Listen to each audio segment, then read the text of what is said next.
को उसकी धर्म पत्नी भी छोड़ करके चली गई। अब कोई भी नहीं उसका, तब उसकी आंखों में आंसू आ गए। अच्छा, अगर आपको देखना ही है ना कि कौन अपना है कौन पराया है, तो दुख की घड़ी में देखना, और जो दुख में आगे खड़ा रहे ना आपके, समझ लेना उससे बड़ा कोई नहीं है आपका। और जो सबसे पहले भाग जाए आपको छोड़ करके दुख में, सोच लेना कि उससे बड़ा कोई आपका शत्रु नहीं है। वो आपका कोई नहीं लगता जो आपको छोड़ के चला जाए, और जो खड़ा रहे समझ लो कि वो आपका सब कुछ है। इसलिए यदि, और हमारा तो यही कहना है कि जीवन में अगर किसी की खुशी में शामिल हो या ना हो, किसी की खुशी में शामिल हो या ना हो एक घड़ी, लेकिन यदि किसी के दुख आए तो उस घड़ी में कभी उसका साथ मत छोड़ना, हमेशा उसका साथ देना।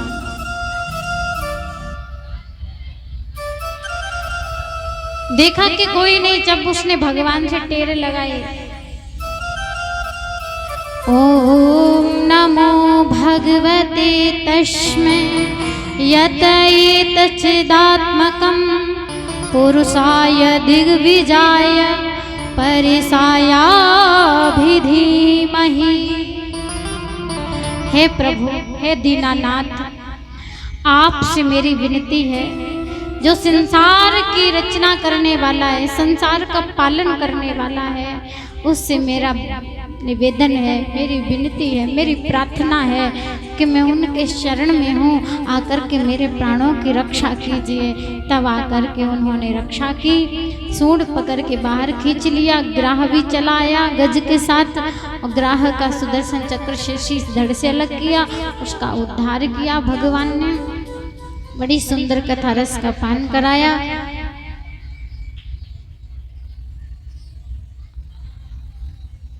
बोलिए बांके बिहारी लाल की। तब बहुत सुंदर वर्णन किया है। उसके बाद में एक बहुत सुंदर कथा रस का पान कराया, जिसका नाम है समुद्र मंथन की कथा। कहते हैं कि कभी जीवन में भगवान के प्रसाद का अपमान मत करना। अगर उन पर कोई चीज चढ़ी है और वो गिर गई, आपके चरणों में आ गई, तो हमें उसे सम्मान पूर्वक उठाकर रख देना चाहिए, कभी पैर नहीं रखना चाहिए। एक बार दुर्वासा ऋषि को प्रसादी माला दी भगवान नारायण ने, तो वो लेकर के गए, बोले ये माला मेरे किस काम की? माला ली इंद्र को दे दी। इंद्र ने कहा इतनी अच्छी माला है, पर मैं क्या करूं, मेरा ऐरावत बहुत सुंदर है, हाथी, उसके ऊपर डाल।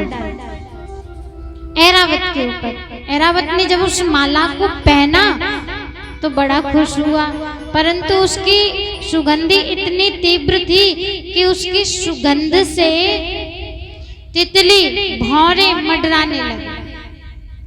तितली भौरे मंडराने लगी तो उसे क्रोध आ गया, और क्रोध में आकर के उसने वो माला ली, जमीन पर फेंक दी और उस पे अपने चरण रख दिए। ये अपमान होते हुए जैसे ही देखा उन्होंने, तो श्राप दे दिया, राजन तुमने भगवान की प्रसादी माला का अपमान किया, इसलिए तुम लक्ष्मीहीन हो जाओ, श्रीहीन हो जाओ। लक्ष्मी मैया समुद्र में चली गई, देवता सब लक्ष्मीहीन हो गए, जो उनके सोने के मुकुट थे, सोने के सिंहासन थे, सब मिट्टी के हो गए। माँ लक्ष्मी चली गई, रोने लगे। तब भगवान ने कहा समुद्र का मंथन करना पड़ेगा, तब उसमें से श्री देवी लक्ष्मी देवी वापस आएंगे। समुद्र का मंथन कैसे हो, तो देवताओं ने दैत्यों को भी साथ मिला लिया। उसके पश्चात जैसे उन्होंने देवताओं दैत्यों को दोनों आए, अब किससे किया जाए, तो मद्राचल की रई बनाई और रस्सी बनाई बाशुकी नाग की। जब मथने के लिए गए, जाकर के मंथन किया तो रई धंसने लगी।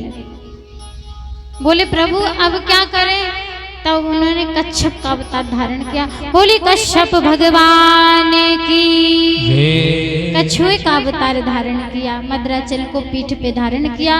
जैसे ही मंथन हुआ तो उसमें से हलाहल विष निकला, भगवान ने कहा ये विष मैं तो नहीं पान कर सकता, इस विष को महादेव पान कर सकते हैं। इसलिए समस्त देवतागण मिलकर के गए, महादेव की जाकर के प्रार्थना की, देव देव जगत व्यापी जगदीश जगमय सर्वव्यापी भगवान, हे भगवान आप सर्वव्यापी हैं, आप जगदीश्वर हैं, आप समस्त संसार के पालन करने वाले हैं। आपसे हमारी विनती है